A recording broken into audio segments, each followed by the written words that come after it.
ఇప్పుడు రేవంత్ రెడ్డి గారు కూడా తెలంగాణ ఉద్యమం గురించో తెలంగాణ గురించి మాట్లాడితే దయ్యాలు వేదాలు వెళ్ళించినట్టు ఉంటుంది. ఈయన మాట్లాడేది అధ్యక్ష. ఇప్పుడు ఈయన గారు కేసీఆర్ గారిని కరీంనగర్ నుంచి తరిమితే మహబూబ్నగర్ వచ్చిందన్నారు.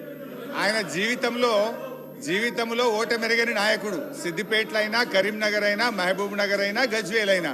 మరి నిన్ను కొడంగల్ తరిమితే నువ్వు మల్కాజిగిరికి వచ్చినావా? నువ్వెందుకు వచ్చినావు మల్కాజిగిరికి? ఒకవేళ మమ్మల్ని చూపిస్తే 2 ఏళ్ళు మిమ్మల్ని చూపిస్తాయి అధ్యక్ష. ఇప్పుడు సబ్జెక్టు డైవర్ట్ అవుతుంది కానీ అదర్వైజ్ అంతకంటే ధీటుగా ఘాటుగా నేను సమాధానం చెప్పగలుగుతా అధ్యక్ష. But I don't want to deviate, still I want to maintain restrain అధ్యక్ష. ఈరోజు ఇప్పుడే ఉత్తమ్ కుమార్ రెడ్డి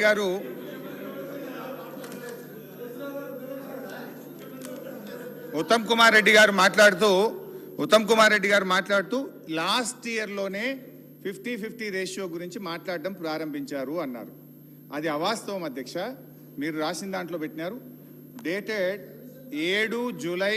స్పష్టంగా మొదలే చెప్పిన, మీరు బయటకు పోయి నువ్వు లేరు రేవంత్ రెడ్డి గారు, యూ వెంట్ అవుట్ సైడ్. 7/7/2018 రోజు తెలంగాణ చీఫ్ సెక్రటరీ ఎస్కే జోషి గారు అప్పటి కేంద్ర ప్రభుత్వానికి స్పష్టంగా ఒక లేఖ రాశారు.